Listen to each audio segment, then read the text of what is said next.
Some of you know him personally, somebody has read some of his work, some of you follow him on the social network.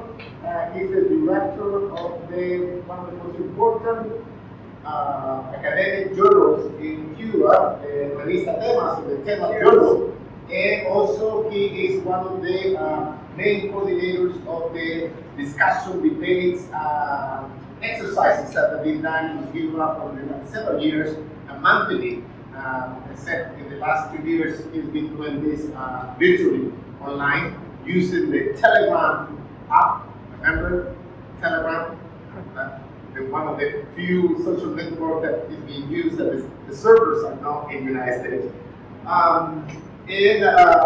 Today he's going to give a little brush, a little taste, a little discussion about the current political and economic situation. And sometimes people listen to him and end up with more questions than the beginning, because it's a very complex issue.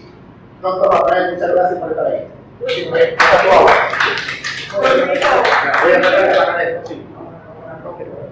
Gracias.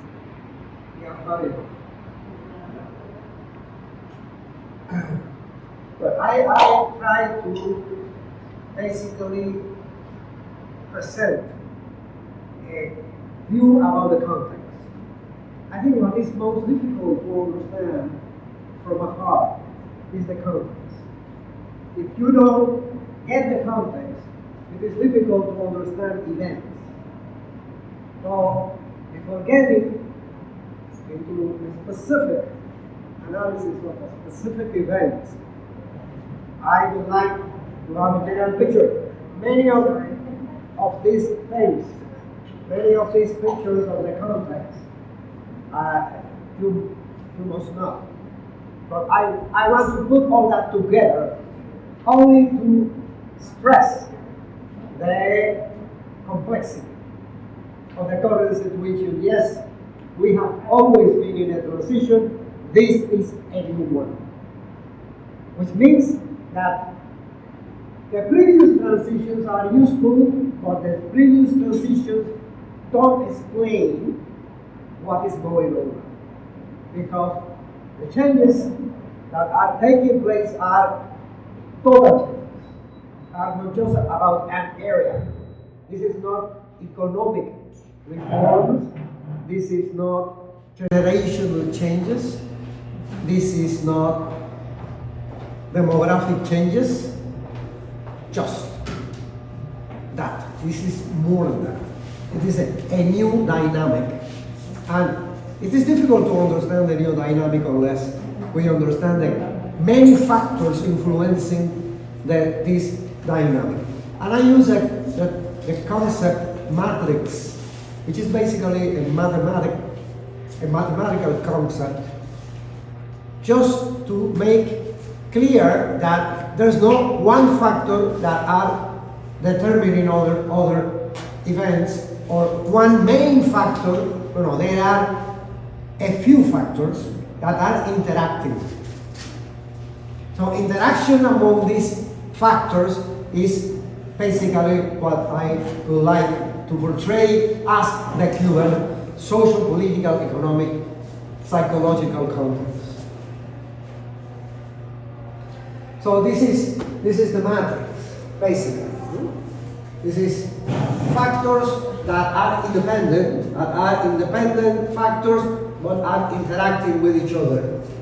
The new relationship between the state and civil society.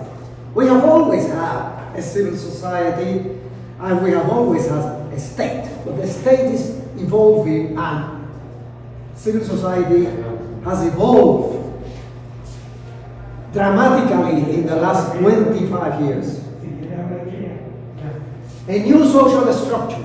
This is not 1970s Cuba, this is not 1980s Cuba, this is a new social structure. And the society is the structure. A public sphere, a completely different dynamic of exchange, of public exchange. Not just internet. Internet is part of that new dynamic. It is a different actors playing different roles, and a public sphere that is, again, much more complex than it used to be. And that interaction in the public sphere is very visible. It's very visible because it is part of a perception about being inside and outside at the same time. So the connection between inside and outside is not what it was in the 60s when Cuba was isolated, or even in the 70s or 80s. Today, anything that happens here is projected outside, and anything happening outside may influence what is happening here. So there's a permanent current of exchanges on both sides. There's a political economy, there's economic reforms, but it is impossible to understand economic reforms if we don't understand the political implications of those economic reforms. International reorientation, Cuban relations with Latin America, Cuban relations even with the United States, Cuban relations with Europe, with Russia, with China have changed in the last 20 years. The factor normalization with the United States that was taking place under the Obama administration, but now it was interrupted. Nevertheless, the relationship between the United States and Cuba is not the relationship we had 10 or 15 years ago, because there is a communication between the two sides, society to society, exchanges that were not there before. A political culture, a new political culture as part of new social relations, as part of new generations, as part of a new international context, and as part of problems and new phenomena that are emerging in the Cuban social life. Leadership, we have a new leadership that is open. Raúl Castro is not behind the curtain controlling Díaz-Canel. No. This is a new leadership. And the achievements, the wrongs, and the goods that can be associated with political decisions and policies are now part of a new leadership, of the context of a new leadership. This is the Communist Party leadership, but this is a different leadership. And finally, the very idea of socialism. What socialism used to be is not what socialism is today. Not only because the Cuban Communist Party, because the Cuban ideology, in terms of party ideology, is portraying a different kind of socialist order, of socialism. Read the Constitution. I'm going to quote the Constitution. Important changes. But it is a very important difference in terms of defining socialism is that 10 years ago, if you ask a Cuban, what is socialism? And you ask that the same questions to 20 Cubans, responses, answers could be more or less closer of one general definition. Today, that is not the case. So if you talk to different Cubans, you can have different answers about what is socialism. And some of those answers you may find that are very different. Very different. Since the new socialism is in the making. The new socialism is not written like a screenplay. We have that. But this is No, we cannot take that for the real social and political world. Well, what are the problems? The problems associated with this transition matrix. This is a list of problems. This is my selected list of problems. Problems may be 700. This is my 9 problems. Number one, a different and more complex relationship between the state and civil society, a most diverse and unequal, not just diverse, but unequal social structure. Inequality has grown. A vibrant public sphere that is not just the Cuban established media, it's more than that. This emerging political economy that is portrayed in reforms that have changed. This is not the same. If you read the 2011 Communist Party Congress guidelines and you see what are the guidelines today, you will find differences. So even official policies have been evolving. The transformation of the citizens' political culture compared with what the citizens' political culture was in the 80s or 90s. A new, the historic leadership, the fact that what is going to happen when Fidel Castro dies? That was the question, the never missing question when I visited the United States in the past. The last time I visited the United States, the question that was the most frequent question was, what is needed to buy a house in Cuba? Can a foreigner buy a house? That was the most common question. No one is asking anymore what is going to happen when Fidel Castro dies or when the Castros are not there. And finally, this regional and international reorientation, this conflict relationship, this complex relationship with the United States, and the definition of the social, all these are problems. The Sixth Congress defines socialism as prosperous and sustainable.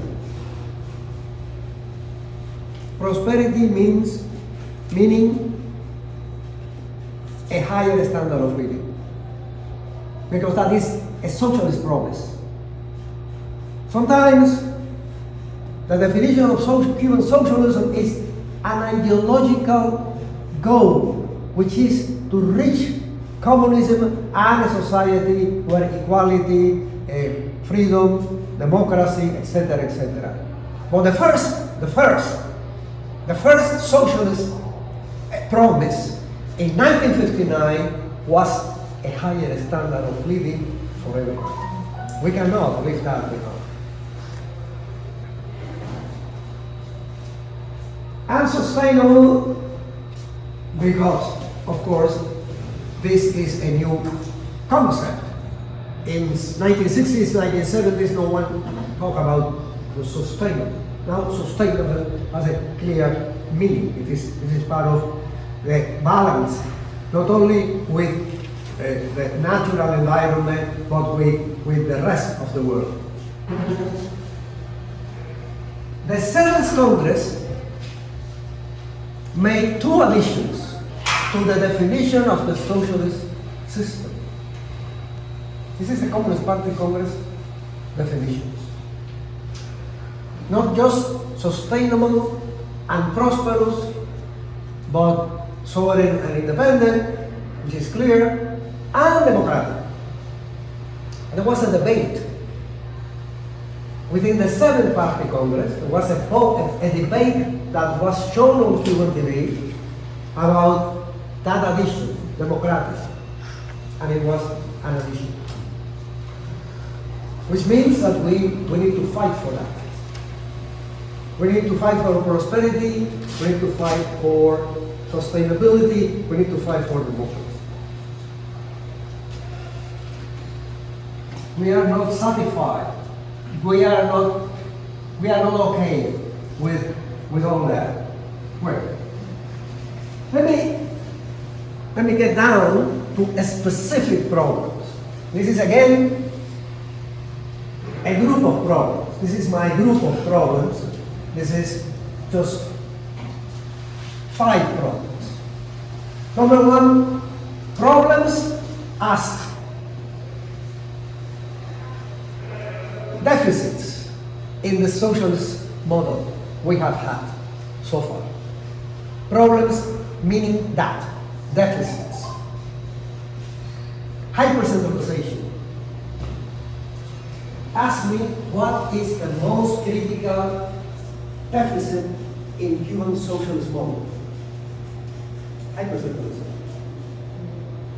That was a consequence of national security concerns, of foreign threat that were not created, that were not invented, that were real. Well, that is a problem. Supercentralization is a problem everywhere. It is not just an economic problem, it is a political problem, it is a social problem, it is a problem that is interfering in our life. And socialism cannot be hypercentralized.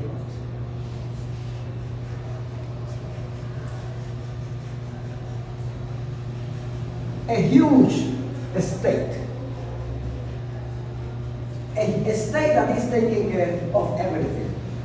A state that is taking care of education, healthcare, labor, housing,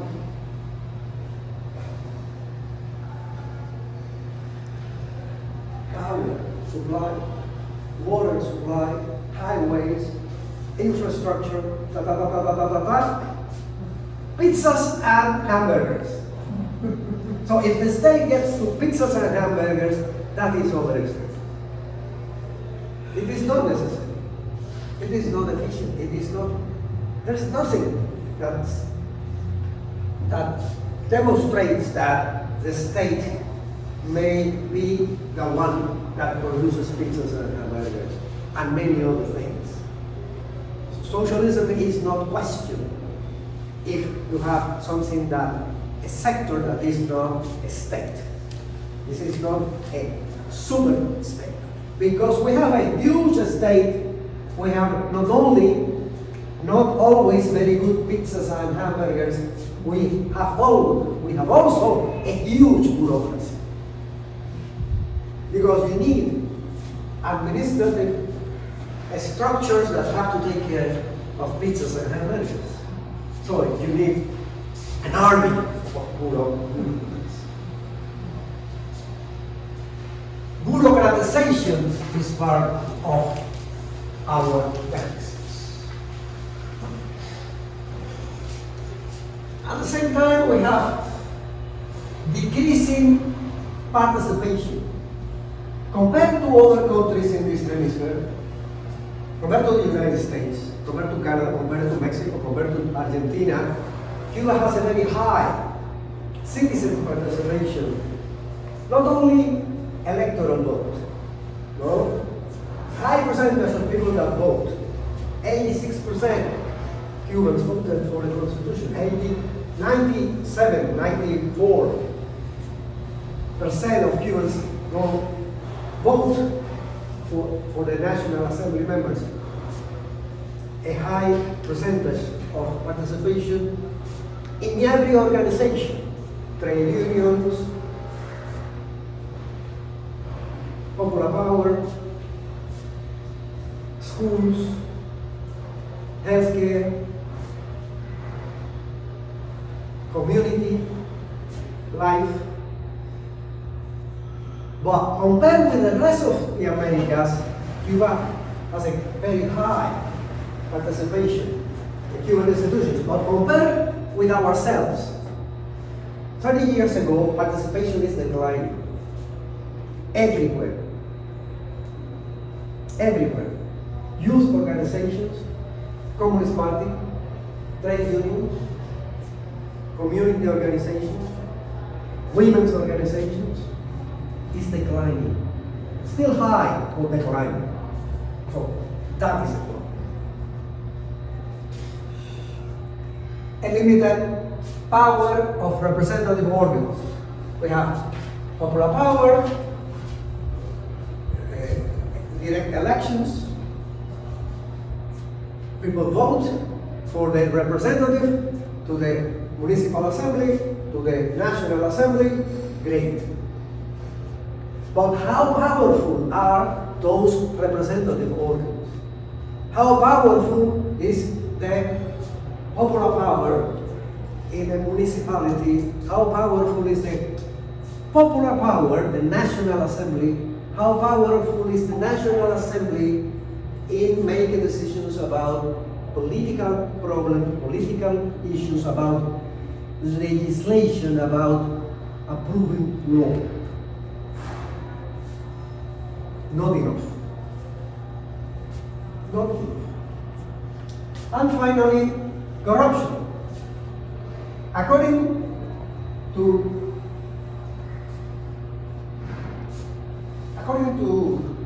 international something, I don't remember the name of that agency, that is an agency that monitor corruption in the Americas. Cuba is one of the least five less corrupted countries in Latin America. Uruguay, Barbados, Cuba. If you want to know how high is corruption,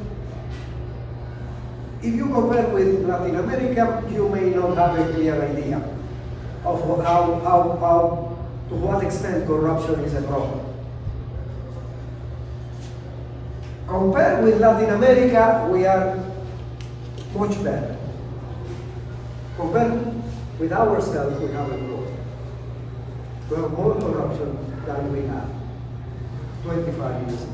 And that is, all these are issues that are public issues that are debated in Cuban political institutions.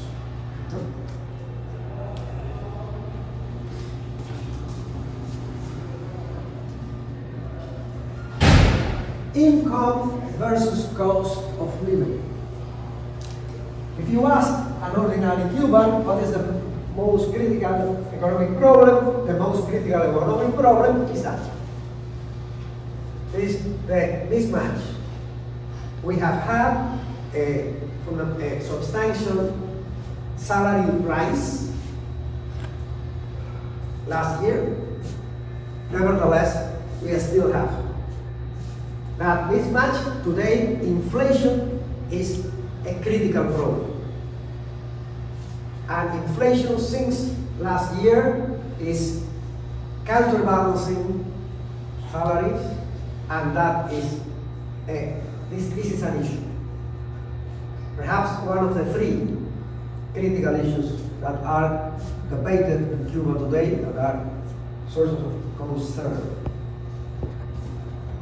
A rising migration flow. The United States interrupted the migration agreement in practical terms 4 years ago, more than 4 years ago, in 2017. So if you want to leave Cuba, you have to go to Guyana, request a visa. So it has, in the last 4 years, the migration flow that was already high accumulated. Estimates are that last year, not through the migration agreement, but through informal channels, which means undocumented migration, through Central America and Mexico, reached 41,000 Cubans. 1 year.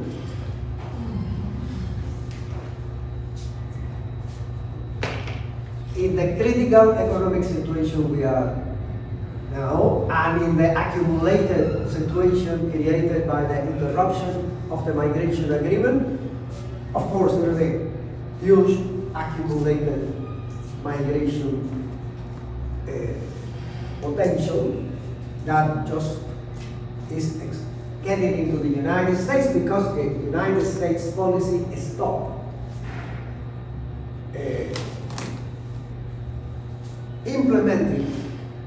implementing that agreement about wet food and dry food. You take a boat, you may be deported. But if you go through Central America and Mexico and get to the border and you say, I'm Cuban, they let you in.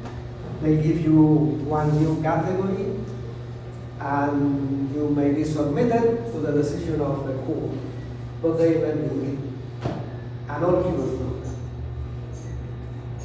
If you are a Salvadorian or a Guatemalan or a Haitian, you don't have the access. But if you are Cuban, you are allowed to come. So we have back, with another name, we have wet food, dry food back. And combined with the interruption of the migration agreement, of course, that is a calculated consequence. This is something that has to happen. We have a non-state sector. This is part of Cuban policies since 1993. It has been well-defined and designed and planned since 2011. Nevertheless, we still have a non-state sector. Non-state means private and cooperative. Still have a non-state sector that is not developing in a normal, coherent, articulated way. How do we know that this is becoming, how do we know this is becoming articulated, coherent, when we have it articulated with the public sector? We won't have a private and cooperative sector really until we have it articulated with the public sector. And we won't have a state enterprise system unless we have a state enterprise system that may get connected with that cooperative and private sector. In other words, we are moving towards a mixed economy, but that mixed economy is not working well. It is not well structured. And the role played by the non-state sector is a minor role, not just in terms of quantity, but in terms of quality. The non-state sector may play, qualitatively speaking, a more important role, more in terms of contribution to the Cuban economy. Because if we are talking about paradores and taxis and hostels, what is the contribution to the Cuban economy of that? That is nothing. A slow legislation, because we have had an old constitution that was not providing a constitutional framework needed for reform. We needed to change the constitution to have new legislation. And new legislation was needed to implement policies. So that was a circle. Unless we had a new constitution. Now we have a new constitution, nevertheless, legislation still moving slowly. And that is making reforms that were decided by the Communist Party Congress that is making reforms slowing down. The sixth fortress syndrome. We have a foreign threat. We have the embargo, we have hostility from the United States. That is real, clear and present danger. However, we have also the psychological impact of that in our minds that is not facilitating changes. As long as we are talking about changes, changes are not facilitated by the psychological effect. We are under threat. And since we are under threat, we have to go slowly and we have to almost stop. And that is a problem. And finally, media. For many years, a discussion among Cuban journalists about changing the media system. You can talk to any Cuban journalist, and any Cuban journalist can talk for hours about how it should be a new media system, a socialist media system, not a capitalist media system. That's still pending. We have rather a government media system than a public media system. And we need to have a public media system. Well, this is temporary.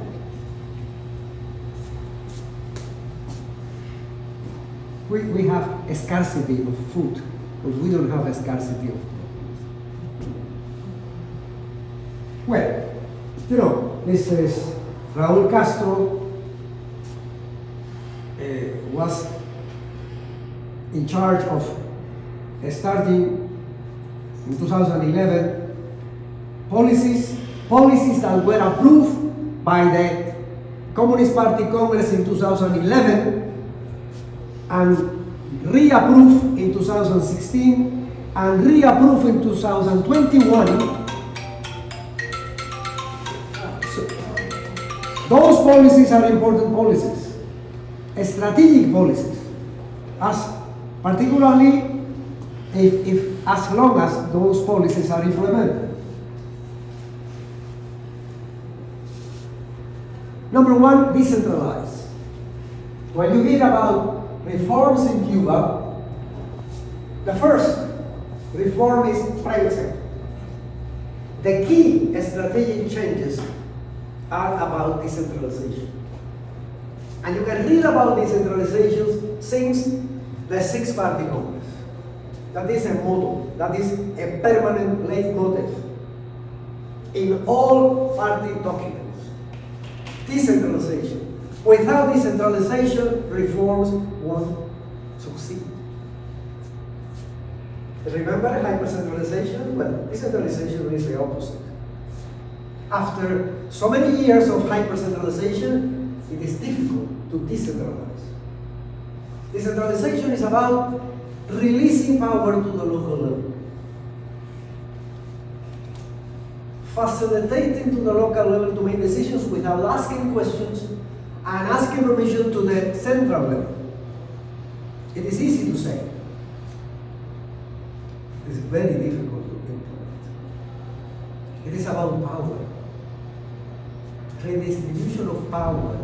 Anything that is about power is hard, is tough. Changes that have to do with power decisions and power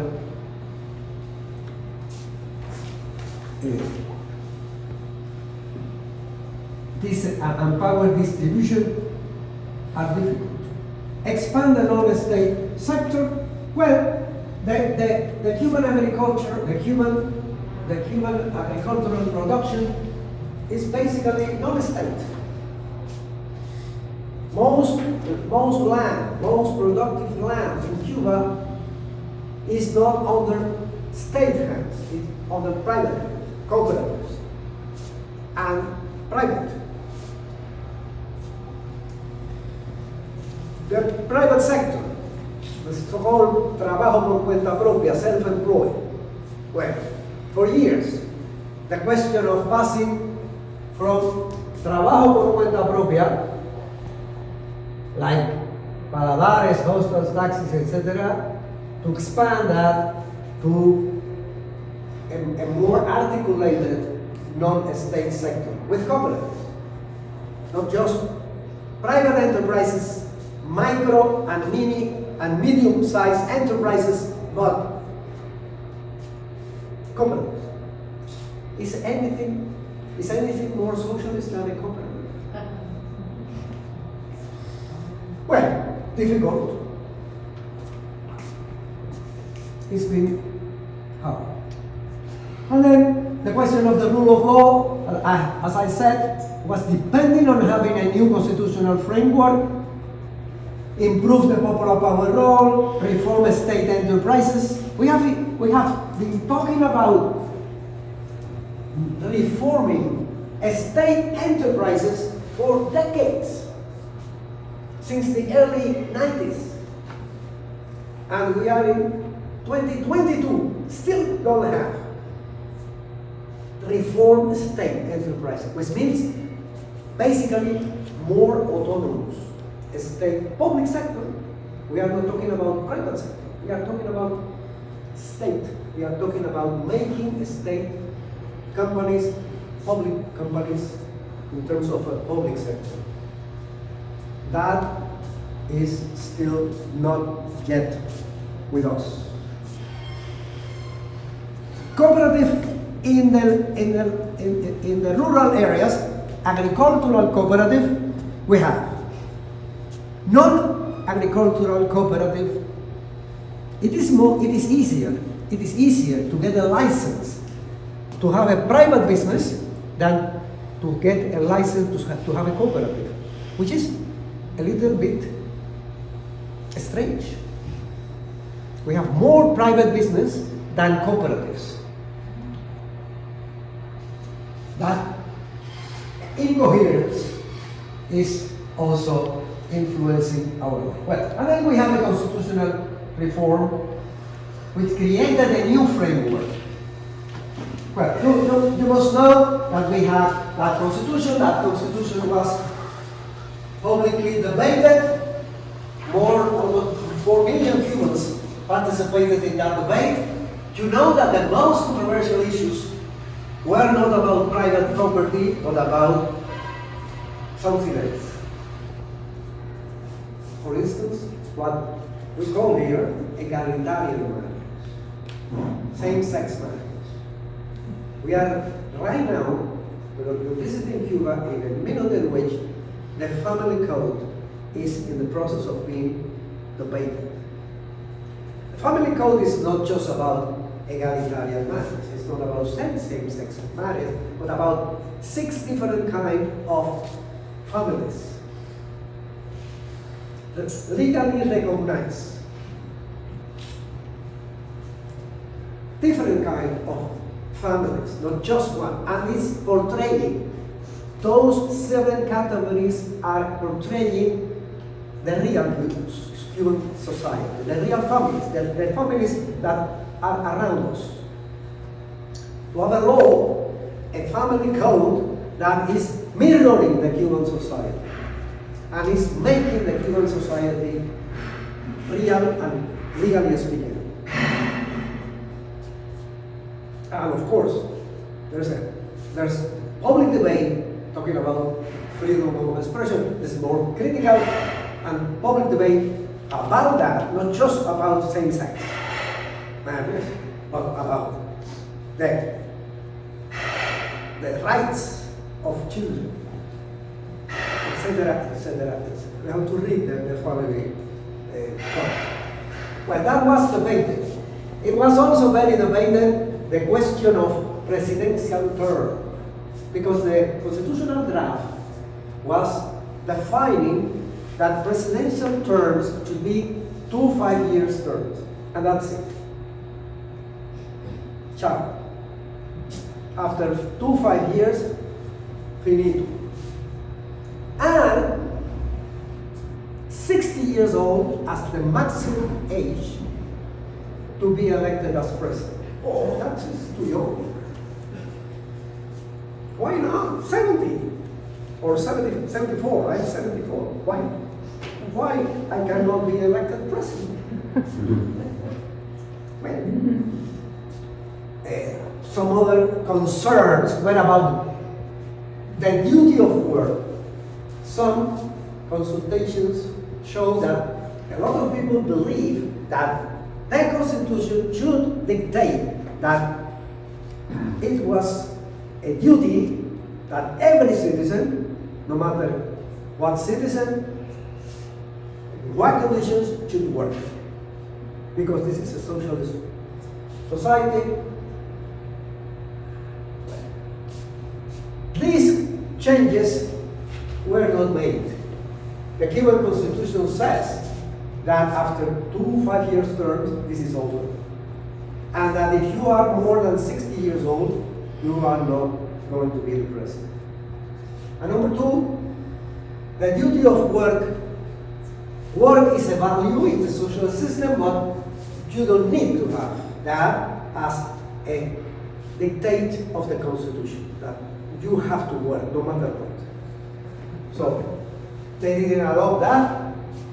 And the other thing that was also an issue during consultation was about popular vote to elect something new. The new thing was governor, provincial governor. And finally, it was approved that the governor should be elected by popular vote. So these were not, excuse me, these were not instituted in the Constitution, right? These It is. four, but yes or no? The presidential terms remain the way it was. The age limit remained the way it was. The duty of work is not accepted. And the popular vote to elect the provincial government was accepted and was approved.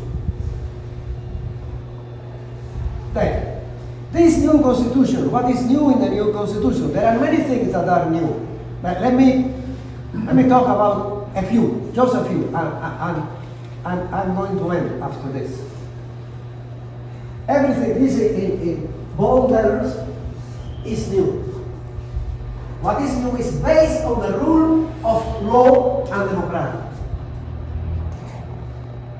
Equity, social equality, and individual and collective prosperity.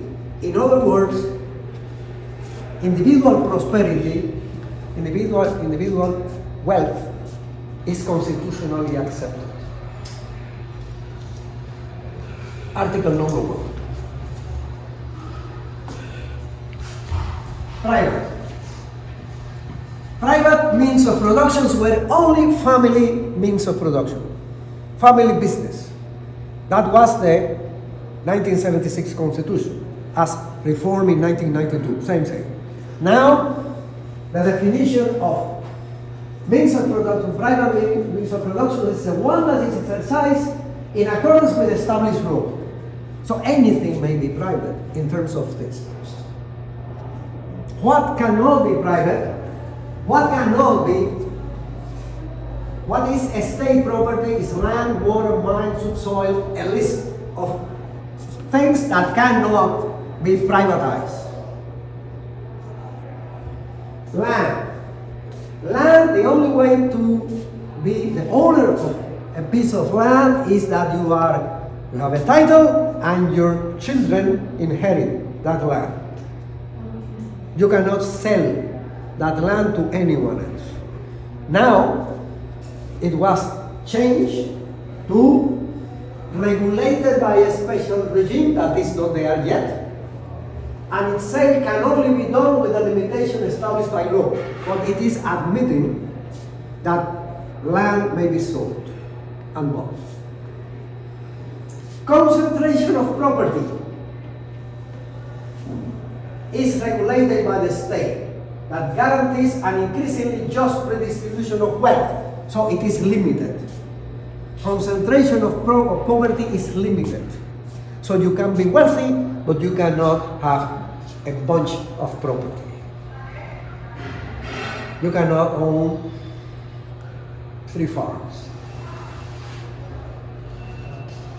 I am interpreting the Constitution. I am reading what is the Constitution is saying. The law about land tenure is pending. We don't have it. But according to the Constitution, it may be like that. Salary is the main source of income. The main source of income. But you can have other sources of income that are not necessarily salary.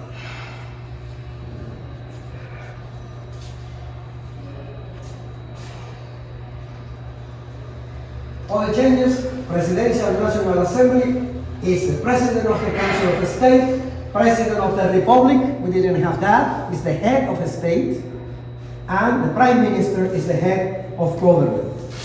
So the top of the political structure was diversified.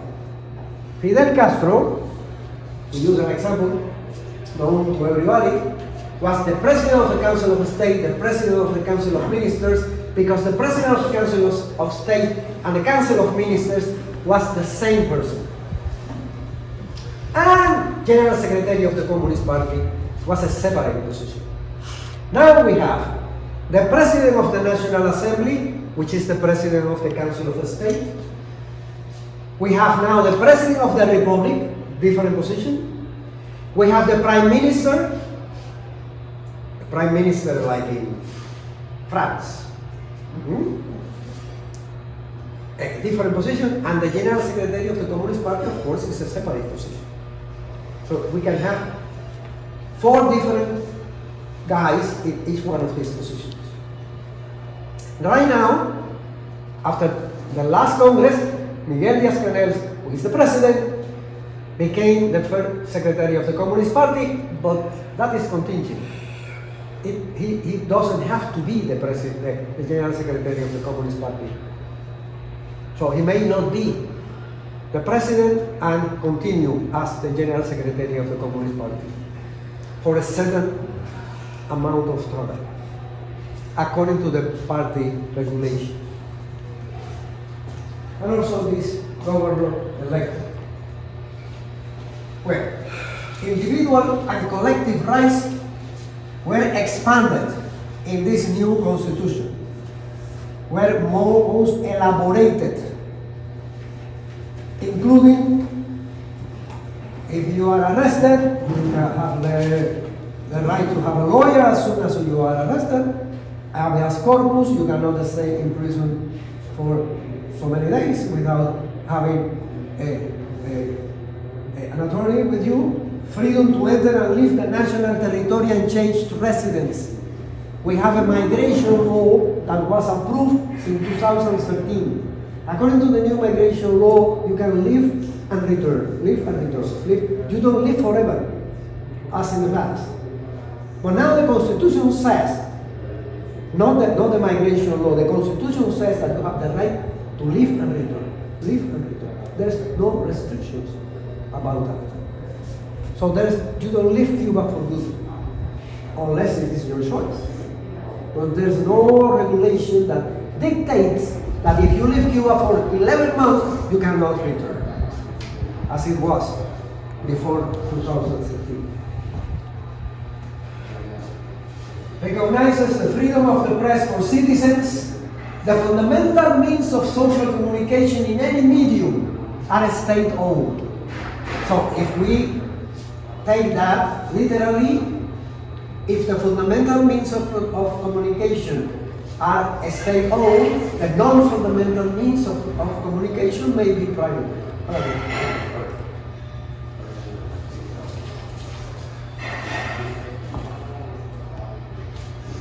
And the last part of the Constitution I would like to make comments about is this one, which is the part that has to do with decentralization, the Municipal Assembly of the Popular Power. Has all the powers in a territory, in a municipality.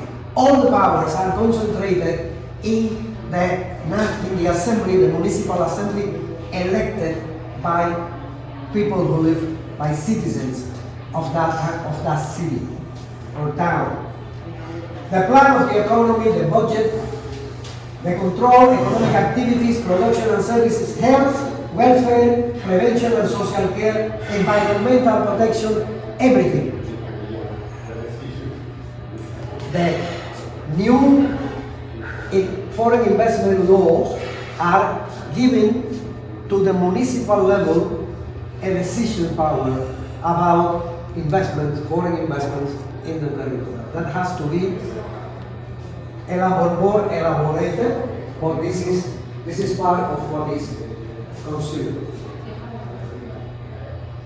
So that municipalities, local governments have a say about investments from anyone, from other investors, national investors, and from international investors.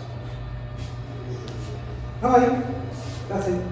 Do you have questions?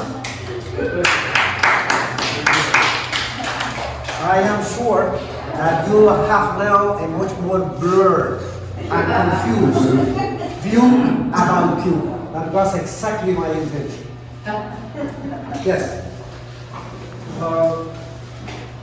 Couple of things. In terms of the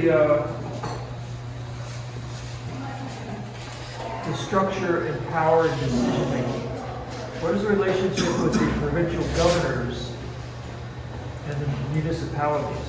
Where does the governor fit in the structure? That's one question. The other is that it seems like the municipalities have power, which is your last point, of deciding about foreign investment. But is the law what I understood before, that no foreign power can own more than 50% of property? Is that still? And I've got a third one, but I can wait. As it is defined in the new constitution, we still need to have a law about municipalities. As it is, as we need to complement the real political power of the National Assembly. But as it is defined in the new constitution, the provincial level is like an administrative level. So what used to be the provincial assembly as an instance of power, as a step, was eliminated, and this is just coordination, a sort of big administrator is the governor. It is elected, he is elected. I believe that as experience is accumulated about the way and the real power that provincial governor, the real power he or she has, and see how it works, new things could be added. He is supposed to be consulting all the time with the municipalities under his power. And he has no power to impose things that are not regulated to the municipalities. So, those who redesigned the system and eliminated the provincial assembly were thinking of making it more simple and creating the possibility of more direct communication between municipalities and national. This is the intention. Let's see how it works. But it seems like in that structure, the provincial assemblies have less influence on national policy and are more restricted toward local. We are exactly. It is more administrative. So, for instance, in the middle of the pandemic, in the middle of COVID, the governors had a very strong role because they were applying, they were implementing, they were using resources allocated by the national level, and they were using that directly. But they were following lines, and they were reflecting demands from the municipal level. Because they have realized that the provincial level, popular power at provincial level became a little bit bureaucratic, a little bit not exactly very useful. And your foreign control percentage. No, you can be a foreign firm and own 100% of the grid. Yes, if it is That's relatively illegal. new. That's new. In terms of the law, the Council of Ministers has the power to make the decision. To move from 49% to even exceptional 100%. But what I mean by the municipal level, that is new. Because the municipal government, the local government, has zero power in influencing anything that happens in their territory that is involving foreign capital. According to the current debate, political debate, what we can see is happening, a lot of this is like a puzzle where the final animal is not clearly there. You have pieces. So in the new puzzle, if we use that metaphor, in the new puzzle, the animal looks like the municipal power has a lot of power, including the ability to say something and to participate, not to make all the decisions, but to participate in the decisions related to foreign investment. That used to be 100% centralized. So I assume that as part of the reason for that is to stimulate an incentive for foreign investment. So potentially Camagüey, for example, can have all their businesses owned by foreign corporations, not the land, or many of them, and other provinces be very different. If you look at the freedom, the room for making decisions about that, yes, but that could hardly happen. Be too big of a change, I guess. And still, remember that most of the legislation that is connected with the new constitution is still pending. We don't have that. Concentration of property. What is the meaning of concentrated property? How do you measure that? You need specifics. Exactly. So, but yes, a foreign capital may own a sugar mill. According to this constitution, not according to the law, because we don't have yet a law about that. They can own more than 51% of their business, like Total. Yes. Yes, yes. And that's in the new constitution or a proposal to the new constitution? This was already part of the last foreign investment law. The Council of Ministers have the power to make specific decisions about the specific projects and move from 49% to more, even to 100%. This is what the law said. But again, we are now in a new circumstance. And my last little question was, you said... But all those negotiations are negotiations with the Cuban state. The Cuban state has the power to do that. My answer is yes, they have the power. Cuban national state. Yes, they have the power to do that. Some of these articles are criticized because are too general and giving, you don't know, the law is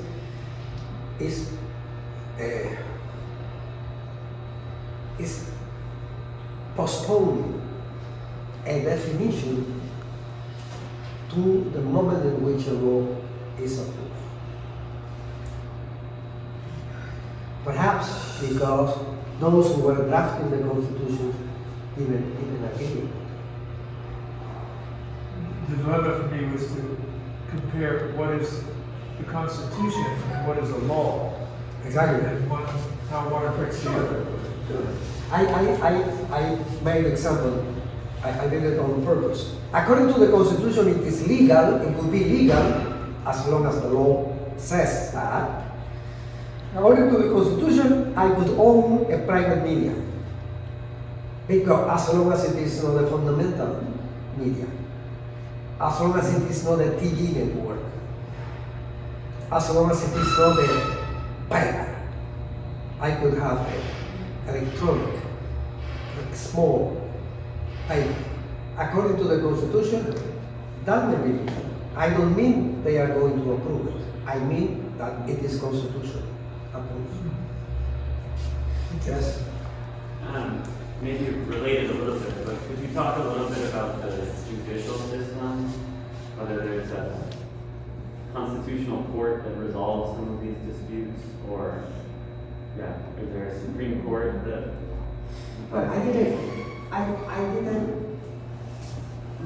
I made no comments about the whole constitution. So the justice and court and the role of the judiciary is re-elaborated in this constitution, and it is basically giving much more independence, autonomy, and power to the judiciary system.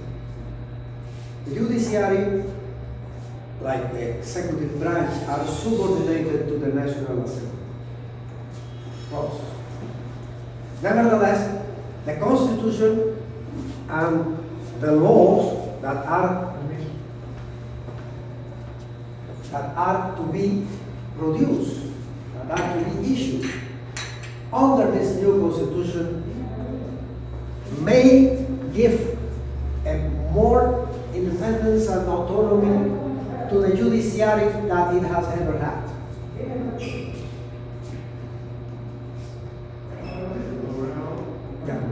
¿No tiene más preguntas? No more questions? So earlier when we were and thank you for your talk with us. Earlier when we were at ECAP, I had talked about use of the land in one's home for food growing. And they talked about a cultivar en su patio, a CDR program. And I would like to, as you are an economist, pero estaba hablando de economía. That there's a huge movement in the United States on urban agriculture, taking advantage of the sun to create one's own wealth. And there is a great saying that growing your own food is like printing your own money. And from what I know going on here right now in Cuba, food is priority.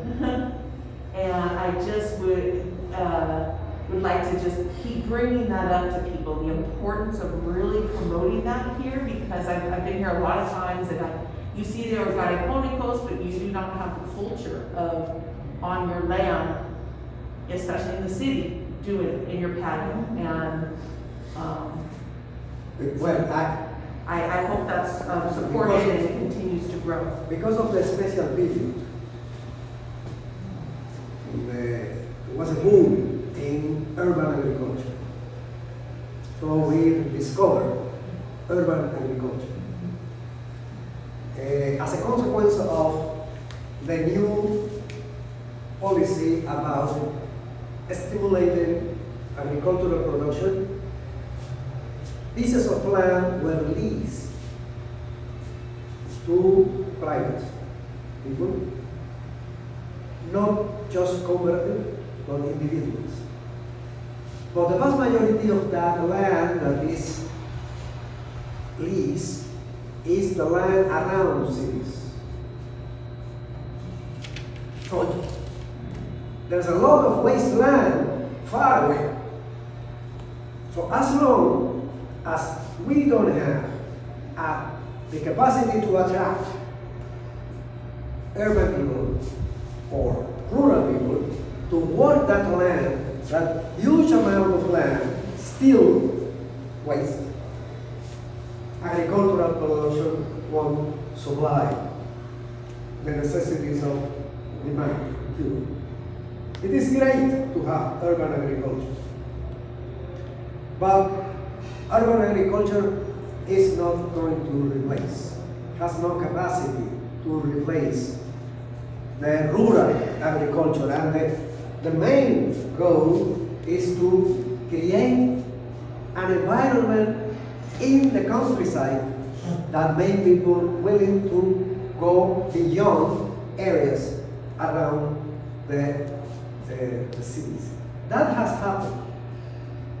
That has happened. Actually, we have more people moving from small towns to rural areas than in the past. We have had a lot of rural areas to small town, and small town to capital cities to Havana, and Havana to Miami. See? So the capacity to stop that and to repopulate the countryside. You know how many people live in the countryside in Cuba today? 26%. More than China, more than Vietnam, more than many countries in Latin America. They are very urban. And the rural areas, they have hospitals, they have schools, they have roads, they have electricity. Nevertheless, most people who live in the urban areas don't want to go to the rural areas. But I'm talking about in your patio.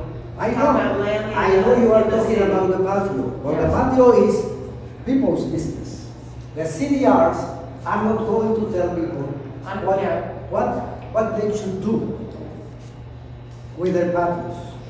And the fact that a scarcity of food in the 1990s proved that it was a strong enough motivation to make people use not exactly their patios, but yards, waste areas.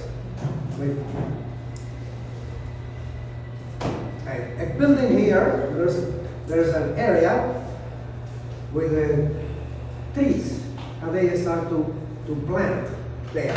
So Havana was blossoming with a new small, but that was important in terms of social consciousness. That was important in terms of community, and that was also important in terms of food supply. But still, Cubans eat too much. And a city of 2,200,000 with a very high demand capacity is impossible to supply those with patios. Nevertheless, there's much more people working in their patios and in wastelands that are not anymore wastelands, and they do it very well. So there's an institutional organization created to facilitate, to supply, to advise. If you want to plant organic gardens, if you want to do that, the institutions, government institutions are there to help you with that. Don't see that. Is that the MENA, or the small, Farmers Association. the Farmers Association? What institution is that? There's more than one. I know, for instance, the Fundación de la Naturaleza y el Hombre, Antonio Núñez Jiménez. They do that. So they organic agricultural production, urban production is a very strong movement. Has been a very strong movement since the 1990s. So we have that. I think that if you meet them, the Fundación Núñez Jiménez, they can tell you what they do, because it is not just about producing food. It's about protecting the environment. And protecting the environment is a big task. David, I'm sorry, for people who haven't had a chance. No, I didn't see people back. You use your time already, David. Thank you. I just had two quick questions. One is, could you repeat what you said about the immigration, the wet foot, dry foot change, because I didn't catch that. And also, do you know how long it will take to do the laws that implement the Constitution? Like, as you said, will that be another 5-year process or whatever? Yeah, those are my questions. So, what I said about migration law, is that in 2013, a new migration law was issued. before the Constitution was approved. Constitution was approved in 2019. 6 years earlier, we had a new migration law. That new migration law changed the rules for traveling. So instead of losing your residence rights after 11 months or needing a permission to stay out of Cuba for 36 months, instead of that, they changed the law, and the law went, you can stay out of Cuba as long as your passport is valid, and you don't need a permission to travel. As long as you have a passport, you can go buy a ticket and leave. So if you go to the United States, and you stay in the United States, and you get a residence in the United States, you have the right to return. And you keep your rights as a resident, which means that you own a house, you don't lose your properties, or a house, your car, whatever you have. So that was changed. The new constitution is saying that this is permanent. The freedom to travel is granted by the constitution. So you can leave and return, leave and return, leave and return. So the migration pattern, as long as we have the migration agreement with the United States, which is the country where most Cubans migrate, instead of a one-way migration, became a circular migration. So people leave and return, leave and return. They get a residence in the United States and return. And if they have lost their rights to live in Cuba, they request to have their rights back. And they are repatriated. And as long as you are repatriated, you can have all your rights, including your rights to have a house or to vote. No matter if you have a house in Miami. Well, my question was, you said something about when you show up on land in Mexico, something about you can't go to court, or you have to go to court. That was, the wet. In the United States. In the United States, okay. Now, President Obama, his last decision about Cuba before leaving office was, wet food, dry food is over. He kept saying that he could not change that because that wasn't the law, but finally he was able to change that. And he changed it, which means that all Cubans that try to take a boat and get to the United States, if they made it and set a foot on the United States, were still pending on the decision that they may be deported. And they should be deported as long as they didn't have a visa to go to the United States. Same thing for allowing the Cubans enter the United States through the Mexican border. Nevertheless, the last months of the Trump administration and the Biden administration practices are that if you take a boat and the US Coast Guard intercepts you, you are going to be deported. If you go to Nicaragua, you don't need a visa to go to Nicaragua. You get a visa to go to Nicaragua, you go from Nicaragua to Guatemala, from Guatemala to Mexico, and you get to the Mexican border and you say, I'm Cuban.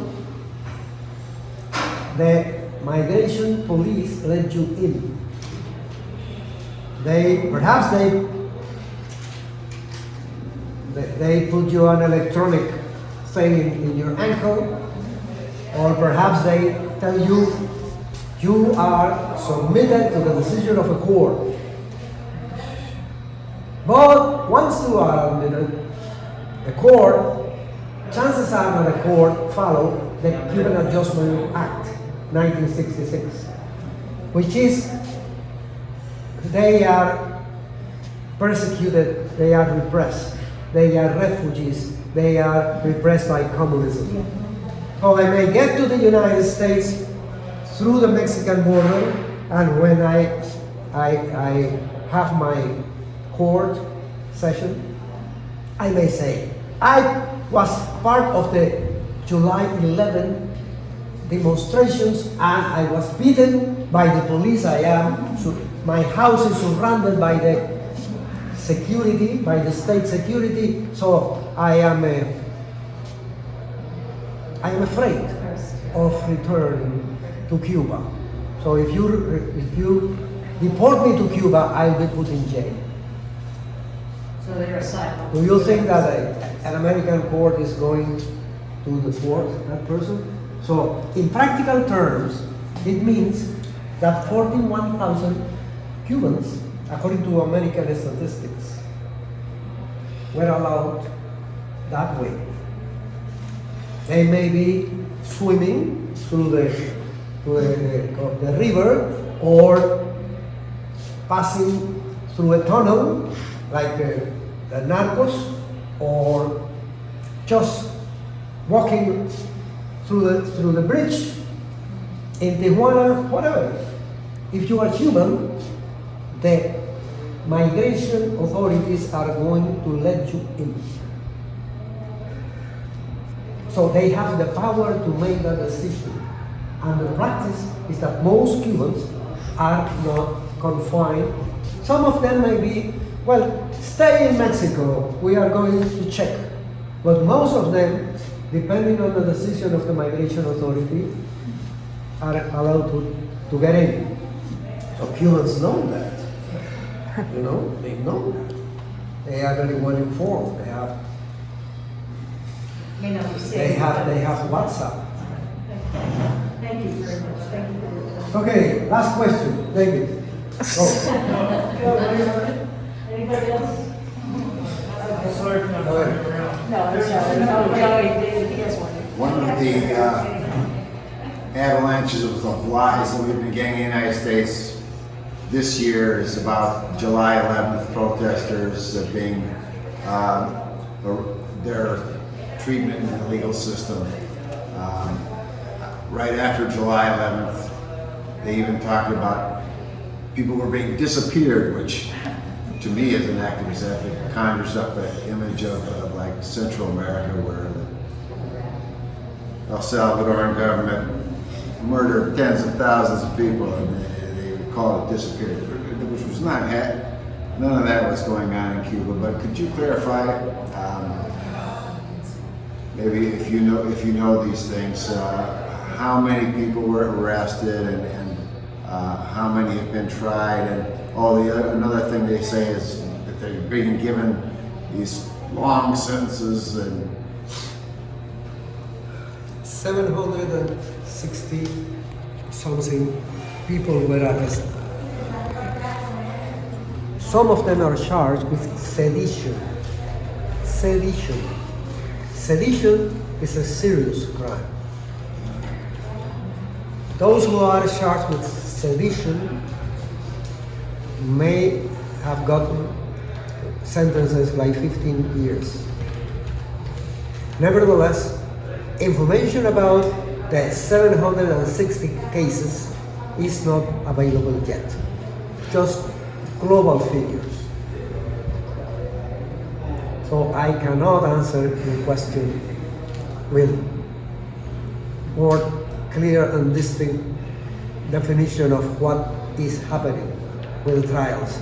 The only thing we know is that those who are charged with sedition are getting long sentences, and those who are charged with minor violations are released. But that is not finished. And we don't have enough information even if the government has supplied information, that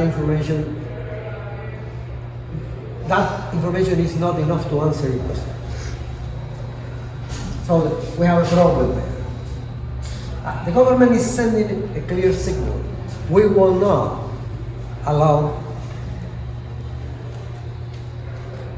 public disorder, political instability to develop in a circumstance in which there's a lot of malaise about the economic situation. So a lot of people went to the streets because they were desperate. They were not politically desperate, they were humanly desperate. Because of the lack of food, because of the high prices, because of the lack of money, because of the blackouts in July, and because of COVID boom. If you look at COVID statistics in Cuba, you will see that the curve is just climbing right on July 11. Where most demonstrations took place? In Matanzas, more than in Havana. It is not true that demonstrations in Havana were just part, a consequence of demonstrations in Matanzas. And Matanzas was in the middle of the most critical COVID surge. July. This is a great climate. July is very hot.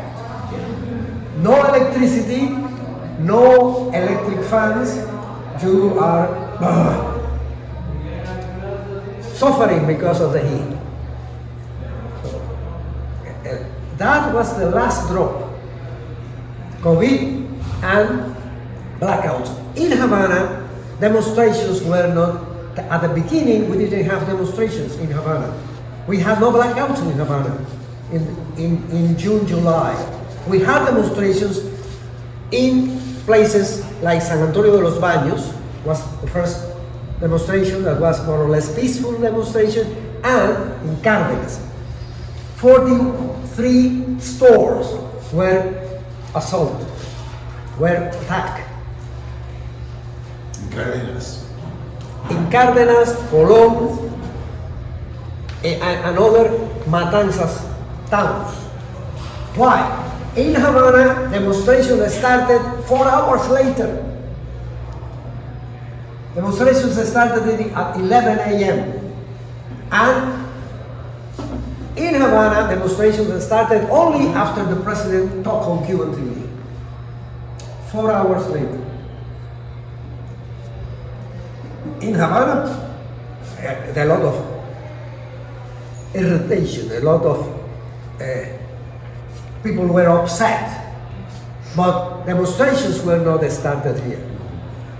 And the most violent demonstrations didn't take place here. For those, at some point, the counter-revolutionary organizations jumped into that. They were using that spontaneous protests that were socially, economically, not politically driven. But they took that opportunity as they take the opportunity every time they have the opportunity.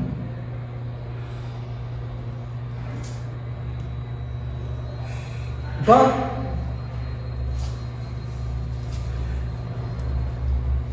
let me put this in terms of a metaphor. This is a dry grass prairie with a cigarette may set a fire. So you have to be very careful, because The prairie is dry, not for political reasons. I know that every time there's a food scarcity, high prices, not enough money, who's blamed? Everybody blames it. Oh, the government, of course. But this is not about the political revolt, okay? It is not about the political revolt. We have political opportunity for people that want to take that opportunity to push their own political agendas. And of course, they are trying to promote instability and politically oriented instability.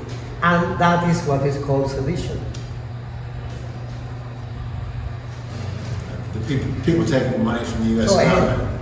protests in July 11 were unexpected, were not organized, were chaotic. And the same protest was a mixture of people that were peacefully marching down the street and some others that were trying to promote violence. So it was a heterogeneous phenomenon, but it was a phenomenon that was not expected. It was not that the demonstration that was planned to happen on November 15, that was organized, and that didn't happen. The demonstrations, plural, on July 11 were not organized, were spontaneous, mostly. There's no evidence that the counter-revolution organized a plan and had the power to do that in so many cities at the same time. They have those emails or tweets coming. Yes, exactly. By robot. Yes, and if you are 18, 20 years old, and your friends, tell you that we are in the middle of a demonstration here in Carlos III, come, join us. Do you know what I mean? So, contagion. So, many factors, and also political factors, politically oriented actions, of course, politically oriented actions, but that was more than that, more complex than that. And the government is aware that that cannot happen again. And that cannot happen again means that emphasis on social programs focus on poor neighborhoods. Social programs focus on marginal groups. Social programs focus on areas in which people are suffering more than the average.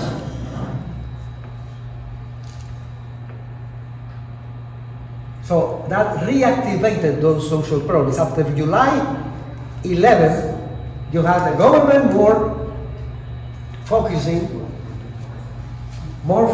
on that kind of social programs. And the president visiting all these neighborhoods. Not only the city of Havana, but the city of Havana is a compilation of social programs. Housing. We have an accumulated deficit of houses. According to estimates, a few years ago, 53% of all houses in Havana were between regular and bad shape. So the majority of houses, most houses, were not in good shape.